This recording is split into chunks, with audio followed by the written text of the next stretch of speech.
right, so here we go. With your query letter, what are you trying to achieve with your query letter? Do you want to convince an agent to read your book? Is that why you're writing them? Is that what you're trying to do with your letter? Or I would argue that a query letter is better if it helps them determine if this book is a good fit for them. Jennifer, if you queried me right now and you told me that it was R.L. Stine meets Lemony Snicket, it's a quick no for me. Right. And but Saba Suleiman in my agency, it would be perfect for that, and I could pass that on to her. So a query letter is not you just trying to trick me into reading your book. A query letter is helping you, and especially those of you, Sarah, and those of you who are writing books that, Donna, you in particular, I represent books like yours. So writing a query letter that ticks all my boxes, yes, it's the right word count. Yes, you've got great comms. I think this is a great fit for me. Or, ooh, that's 200,000 words. And no, that's a hard no for me. And so we're going to cover everything that can help me decide if you're ticking all my boxes. When we write the query letter, we are going to work very hard in the next 10 minutes to not fall into the trap of describing your book versus explaining your book. When you write a query letter, the pitch part, the actual pitch part, has to be incredibly short. I need a couple of sentences tops, and we're going to cover this, don't worry.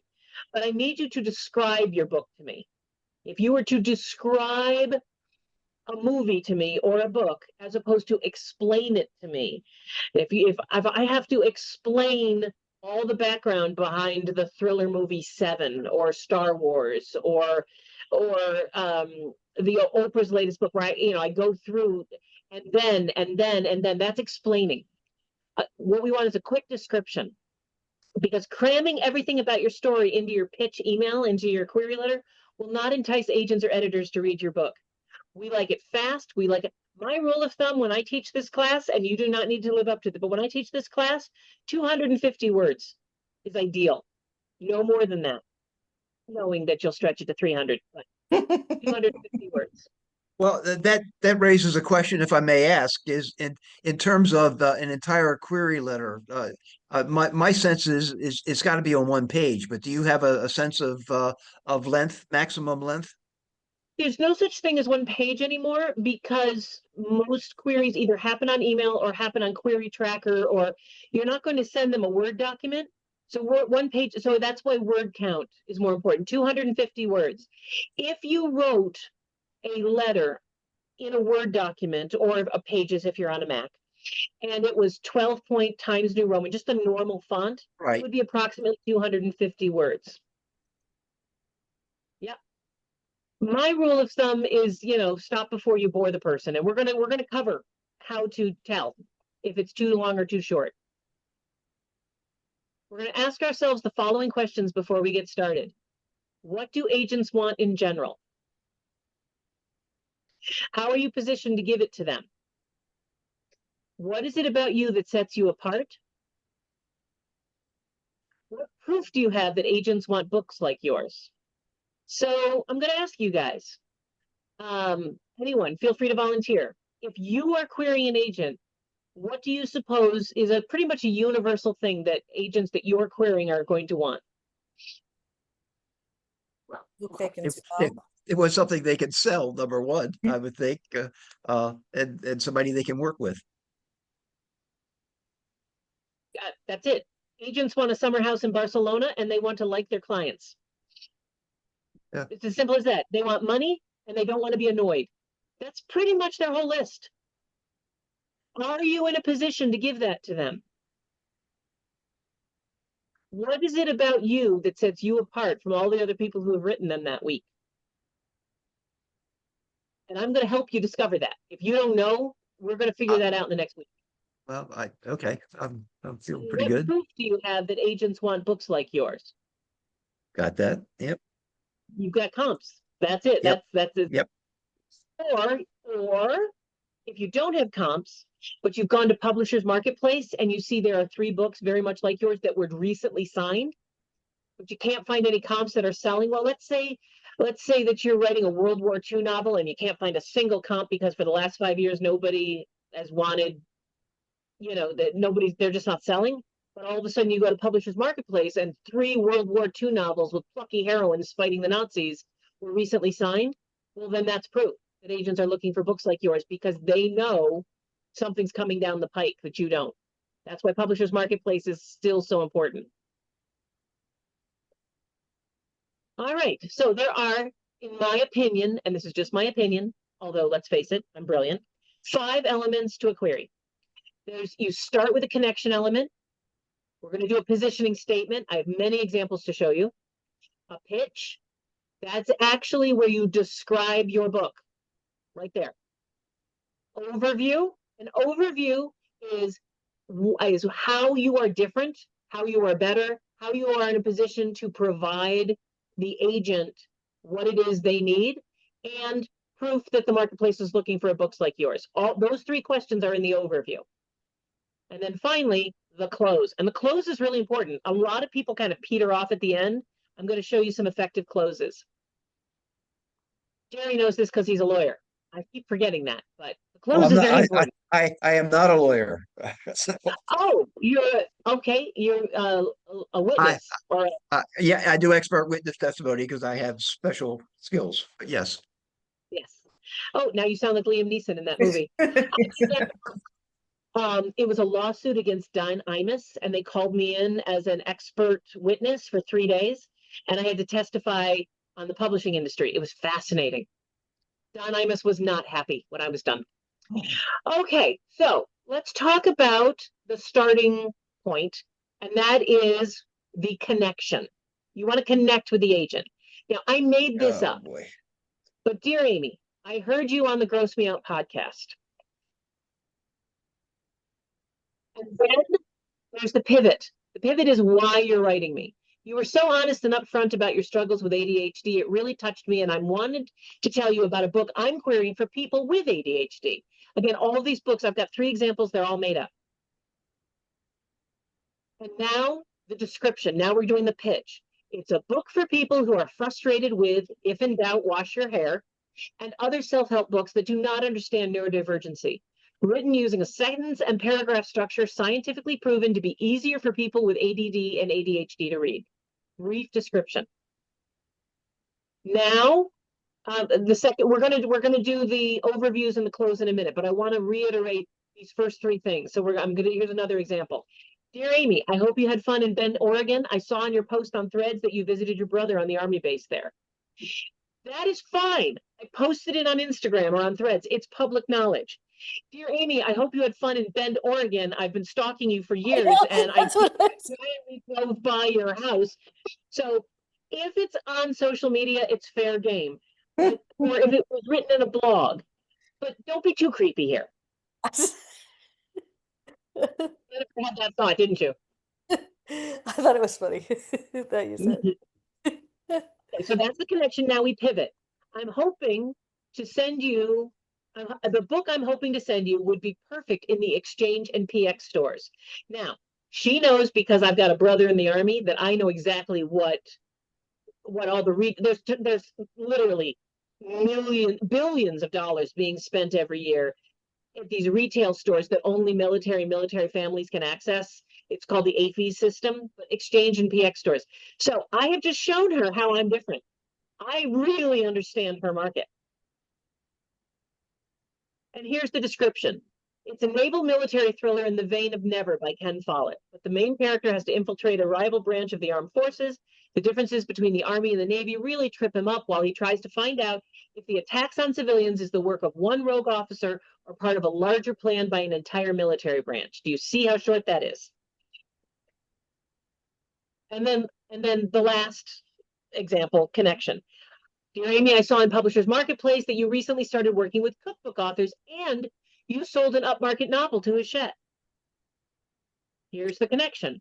I have a cozy book club mystery that takes place in Scotland at a high-end restaurant on the Royal Mile. The recipes and food take center stage in the plot. Now, my pitch, this one is a little longer, so My novel was written for mystery fans who also love food and recipes. Think Lucy Burdett, but in Scotland. So when I was saying to you, Donna, sometimes you comp an author and not a title. Yeah. I did that here. It's an upmarket novel with cozy mystery elements that will immerse the readers in the romance of modern day Edinburgh. Jenna, the main character, owns a Chihuahua cafe on the Royal Mile. Her grumpy, handsome landlord complains daily about the dogs barking until the day he's arrested for murder. Dun, dun, dun.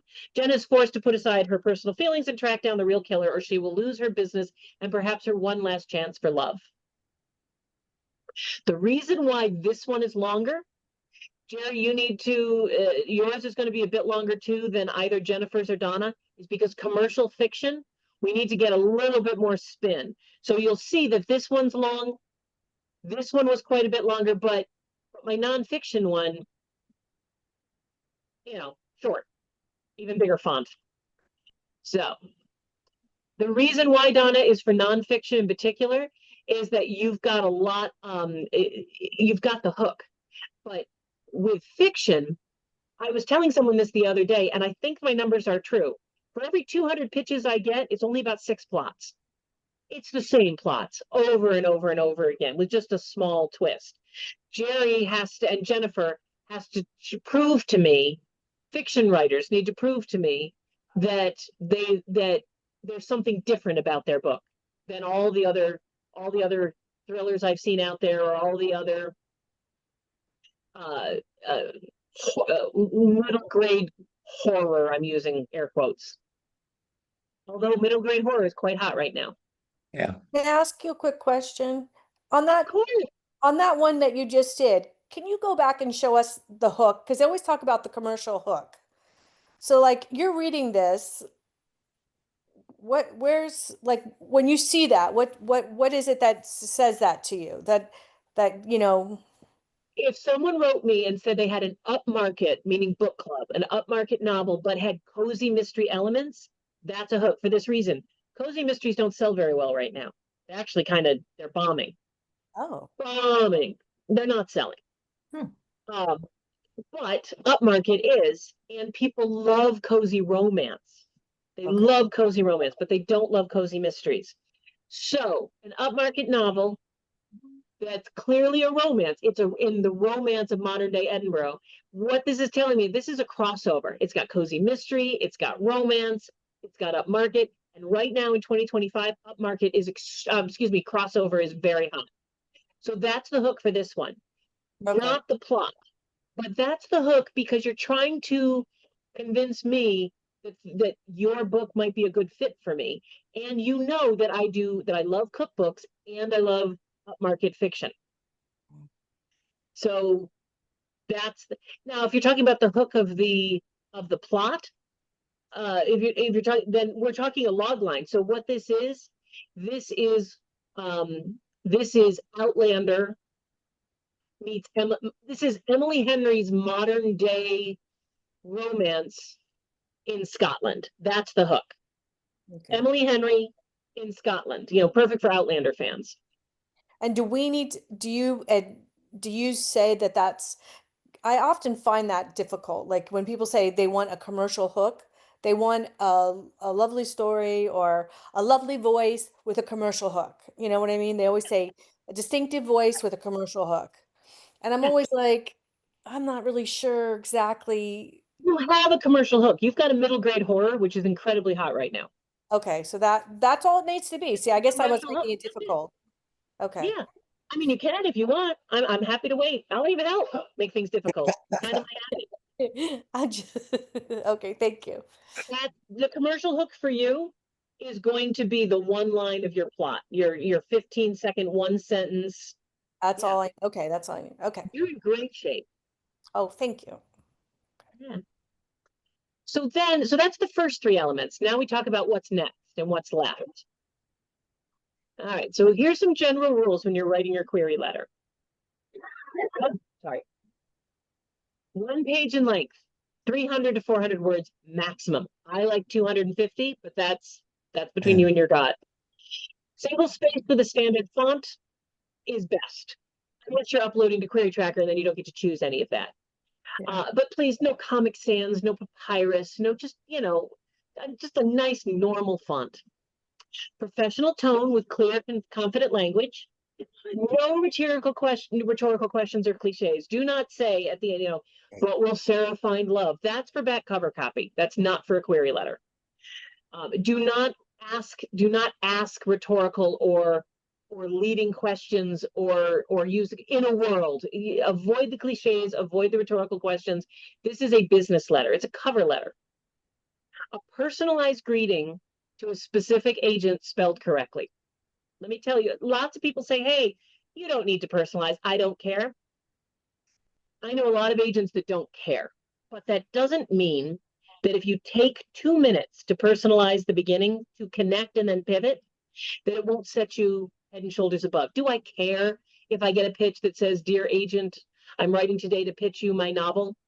No, I mean, if it's wonderful, I don't care. But if someone says, dear Amy, I saw that you and Stacey McEwen work together. Her novel, Perfect Alchemy, is on my TBR list. Such a fan. Okay, you're asking me to start a small business with you. We've talked about this. You're asking me to partner with you on your business. And a query letter is the opening letter for that. And so, yeah, take a minute. Please, please, please. And this is tough to explain, but when I say don't gender people, I'm asking you, no Mr., no Mrs., no Ms. We do not know how anyone identifies anymore. We just don't know. I think I know how Jerry identifies. I'm guessing he identifies male, but I don't know that. So using his last name, would it offend? Probably not. But why take the risk? And it's 2025. There's no hierarchy anymore. Agents and editors and authors all need each other. We're all equal. We're business partners. Dear Amy, dear Jerry, dear Betty, dear Donna, dear Jennifer, just use their name. Make sure it's spelled right, especially if it's Indian, Pakistani. Make sure those vowels are in the right order. No attachments until they ask you to send one. In most cases, if you send an attachment and it's the first time you've emailed them, it'll end up in their spam folder anyway. Any questions about my general rules? Okay. This is how to hook an agent, in my opinion. Title, genre, and word count are introduced naturally. Dear Amy, I saw that you grew up in Burlington, Vermont. I saw those beautiful pictures of the colors changing. I've written a novel that takes place just across the border in New Hampshire. It's a cozy monster romance, and it's a cozy monster romance that takes place in a fictional small town in New Hampshire. So there's and it's called and it's currently titled Vermont Sucks. Okay, I can't because New Hampshire hates Vermonters. I don't know. I can't. It is Vermont Sucks, and it's a vampire. It's a vampire cozy monster romance about a human and a vampire called Vermont Sucks. And then a little bit later, you say it's perfect for fans of Hazel Mack. Like Hazel Mack, I've kept it on the short side. Her best-selling series, the books all top out around 70,000 words. Mine is complete at 69.95. So just work it in naturally, no bullet points. You're writers, use your talent in your letter. Logline or hook sentence that conveys the book's premise in just 1 or 2 lines. We talked about this at Jennifer's R.L. Stein meets Lemony Snicket. I love putting that in the subject line, but if you don't want to put it in the subject line, here's a great way to phrase it. Somewhere in the first paragraph, or when you're finishing up the very first paragraph, you can say, my book has been described as Star Wars meets Steel Magnolias, because it's 6 sassy Southern women on a spaceship.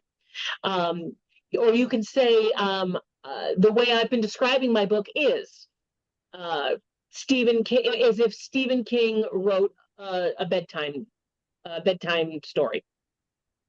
Mention comps, comparative titles, recent, relevant, well chosen. You already have them. Personalized for the agent, why this project is right for them.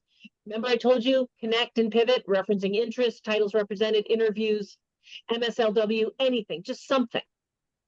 Any questions about this as different ways to be head and shoulders above the other people, to really catch someone's eye? All right. Nope. All right. So in the pitch, here's a checklist of things. Jerry, you've already written yours. I want you to go back and are you clear who the protagonist is and what's at stake? What will happen if the protagonist fails? Have you set up the central conflict and emotional arc? Remember when I was making up that book about the Army Ranger who infiltrates the Navy as a spy? The central conflict is he has no idea how to act in the Navy. They're very different. Written in present tense, even for past tense books. When you're describing your book, you're not explaining it. When you're explaining something, you're usually in past tense. This happened, and then that happens, and then this happens. But you're going to write in present tense. Donovan finds himself at the heart of, present tense. Tonal match to the manuscript style. This is more true for nonfiction. So Donna and Sarah, this might be more true for you. If you have a comforting, teacher-like, yogi-esque tone to your book, I would like that in your query letter, as opposed to brisk and businesslike. And I mean, invite me in a little. Jerry and Jennifer, Jennifer, yours is tough because you write for a different audience than you're writing for younger kids. So you just be you. But Jerry, if your book is very, very fast-paced and gets right to the point, well, then your letter should too. I need whatever voice you use in the book to be reflected in your letter. Introduce key relationships or world building elements if necessary. We do not need all the details. They're going to ask for the plot synopsis. But if it is incredibly important to understand, Jerry, that your thriller actually takes place in Atlantis, that's not a secret to keep. I need you to let us know. Avoid naming too many characters or subplots. That's what a plot synopsis is for. Leave the reader wanting more, but don't be vague. None of those leading questions. Will they find love? What happens in a world? No. Just describe it to us in 3 or 4, 5 sentences tops. We will ask for more. All you're trying to do with a query letter is get the agent to write you back and say, that sounds interesting. Tell me more. Tell me more is the only goal you have at this point. You do not need to tell them everything in the query letter. You need to tell them enough that any agent worth their salt would be interested and would want to hear more. Okay, wrapping it up. This is the overview. We're going to talk about the close in a minute, but you need a brief author bio. Donna, yours might be tough in 1 or 2 sentences. You might need 3 or 4. Nonfiction is a different element. Relevant writing credentials. Mention if you're a member of any writing association. If you are not a member of a writers association, join one before you start querying. Join 3. Make sure that impresses agents. We want to know you're a part of the industry and not above it. You can actually even put it in your bio if you want what you're currently reading. I've seen that. It's a lovely touch. Only mention your platform if it's over 50K. Especially important if any of you who's listening on a replay. Sarah, I know your book is memoir-esque. It's self-help, but it's also memoir-esque. So don't mention your platform unless you have at least 50,000 followers. Explain your connection to the material. Jerry, if you're an expert legal, mention that because that connects direct. I'm sorry. Yeah, I'm gonna say my tie to my book is that I am a descendant of one of the characters. That's interesting, but it's not. I mean, it's interesting, but it's not explaining to me why you'd be the perfect person to tell this story. I think I go on to do that, but okay, yes. Now, if you go on to say that you have access I to do. information about this character that nobody else has, there you go. That's true. The fact that you're a Yes. descendant is interesting, but go deeper, go further. Yeah, I have access to debt nobody else has. which I do. Yeah. So Yay, this there you is go. Yeah, this is deeply researched. This is very good. This is so close to nonfiction that I've fictionalized it to tell the story. So this Well, is and heavily, that's going to be a big part of your hook. absolutely. Yeah. Mhm. So as an academic, I'm a researcher, and so I've spent 3 years researching this whole topic, and I do have access to materials that nobody else has. Well, there you go. It Yeah. may be autofiction. So be aware you may actually get pushback if someone reads it and is going to ask you if it's autofiction instead of a novel. All right, and then mention if the project is complete. Uh, if you've written a novel or a memoir, it should be. Donna, yours doesn't have to be complete. Okay. All right.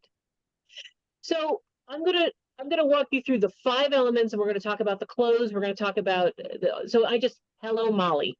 This is an actual pitch letter that I wrote for somebody, and it worked for them. It worked for them beautifully.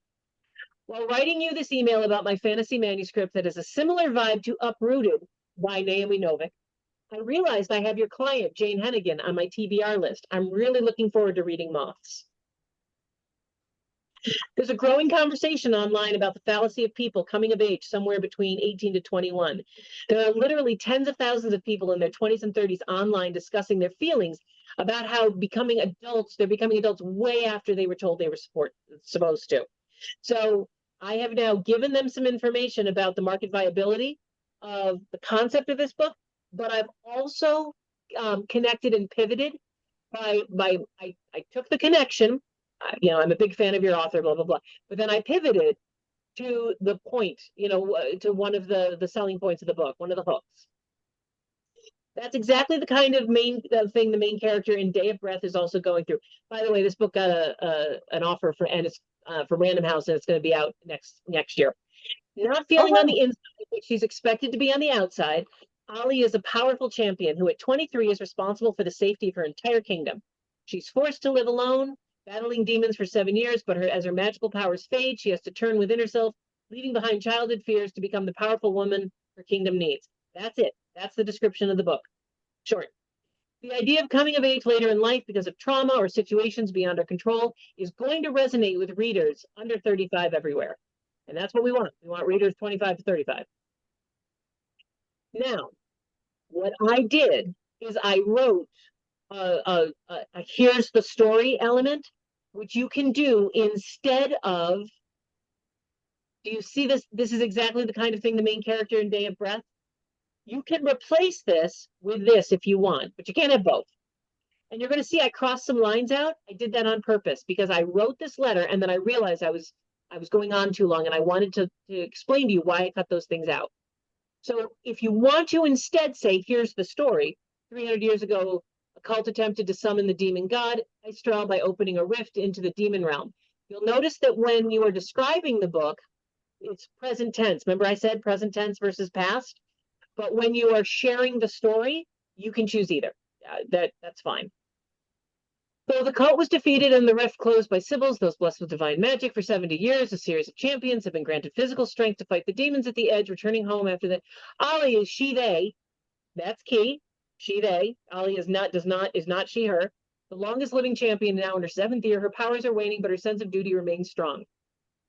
Then I wrote, despite never returning home, she clings to her calling stemming from her.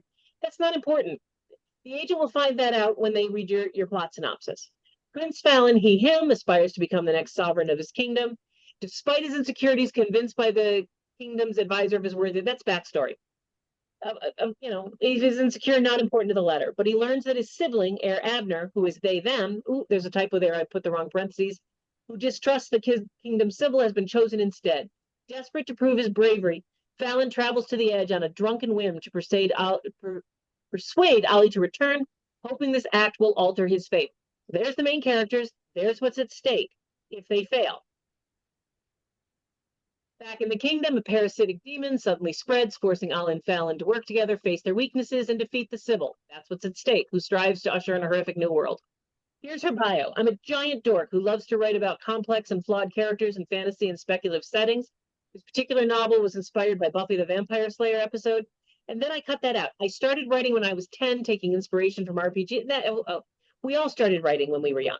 Not important. Yeah. We all started writing when the pandemic hit. Every single one of us had a book in us in April of 2020. I recently had a magical realism short story at the site published in an anthology under Night Writing Press. I live in Philly with my dog Milas, and I'm very active in the independent music community here. My background in marketing that got my attention, will be a huge benefit. When I find an agent and a publisher who believes in my career as much as I do, Day of Breath is a standalone novel at 101 words, and I'd be happy to send the synopsis and manuscript if you wish. There's the close. If you write an entire letter and you do not say, I look forward to speaking with you, or I'd love to send you the manuscript, you're missing out on an opportunity. We have lizard brains. And if you say, I look forward to hearing your response, if you say, may I send you the manuscript? That puts, as opposed to, thank you so much for your attention, hugs and kisses, Amy. That puts no pressure on me. That I am now off the hook. Put some pressure on me. Use my lizard brain. Use some psychology. This entire letter, if we use the original version and we don't say, here's the story, this is 210 words with her bio at the end. But if we replace that with here's the story, this goes up to 370 words. It is up to you how much of your story you want to tell. I'm not going to make that argument for you. Oops, we don't need that. Stop sharing. But those elements do not need to be in a particular order. I just ask that all the things I mentioned be there somewhere. I'm shutting up now and letting you guys ask questions. What about, I was always told never, never, never do a query letter without thank you for your time. Should we just, is it okay to add that, or you just don't think that's? I have no objection to that, but I've never heard that, nor do I care. I mean, some people say best, some people say warmly, some people say sincerely. Thank you for your time is fine, but I've never heard that. Sure, I have no objection to it. It's a lot in the kidlit when we're doing picture book queries. Oh, okay, well, great. Yeah, apparently in the romance world, we're ruder. Okay. I don't care. Yeah, thank you for your time. Thank you for your consideration. But again, finish with, I very much look forward to hearing from you. Or I would love, thank you so much for your time. If this is of interest, I would love to send you the manuscript. Something like that. Okay.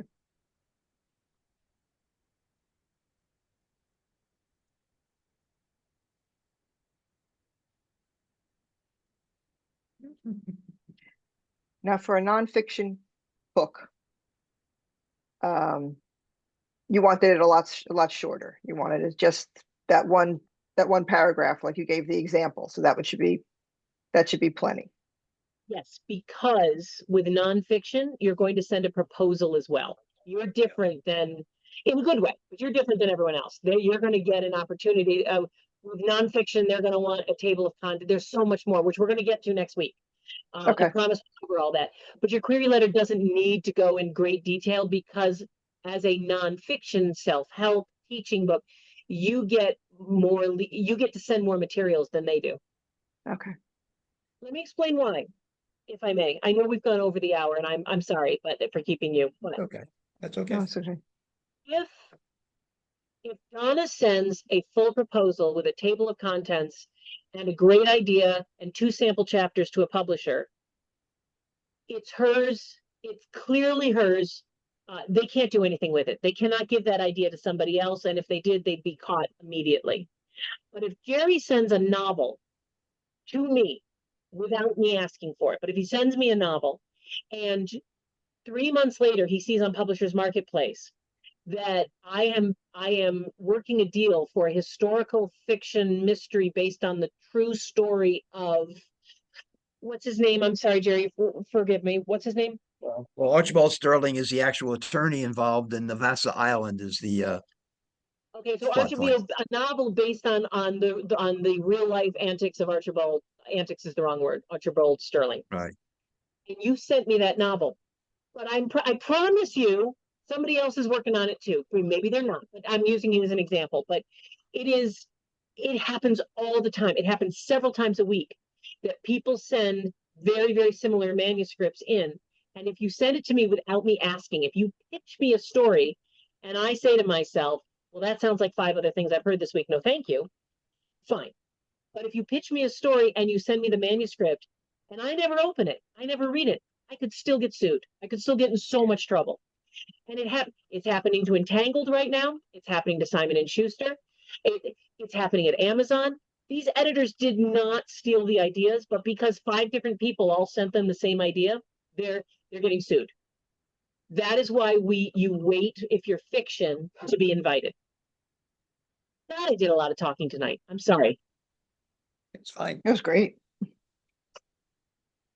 So this week, query letter, and I want a 1-page author sheet. It can be pretty, you can do it on Canva, it can just be a document, but there's a questionnaire in the resources that asks all sorts of questions, such as name 5 things that you can be interviewed about that you could talk about easily.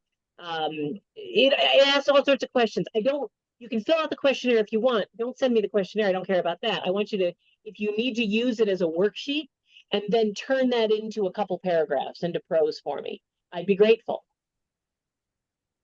Put the query letter and the author sheet in one Word document and then upload it. Because when you try and upload 2 documents, inevitably one gets lost.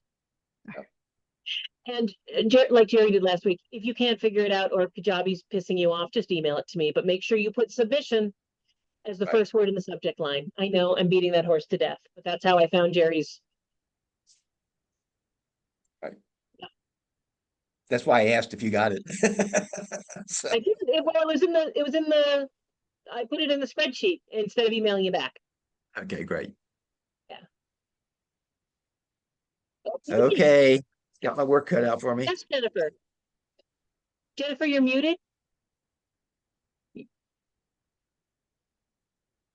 I was Oh, I feel sorry. so I much thought better my now that people do I that. thought my dog was barking a bark. Do you get manuscripts and they say like hashtag own voices and stuff and things like that? Do people do that? I've seen it before. A hashtag in a manuscript? Well, like in a query letter, like they'll say hashtag own voices. I've seen No, you that, don't do don't that? hashtag. No, use your words. This Okay. is a novel. I'm sending you this because you are so well known for supporting the Own Voices movement. And Okay. this would be a great addition to that genre. Use your words. Yeah, no hashtags in no. I don't have an opinion about thank you for your time. I have a very strong opinion about that. Hashtags are for Instagram. I saw that somewhere and I was just like, I didn't know if that was how people, I don't know if they even put it underneath their signature or what I saw, but I didn't know how, if that was, I don't know what kids these days are doing. Maybe all the 30-year-old agents are hashtagging like crazy, but I'm okay. Not That's what I 30. just wanted to Right. ask. Thank you. all right. Email me if you need anything. I'll talk to you guys next week. All Okay, right. thank Have a good you. week. See Thank everybody. you. Thank you.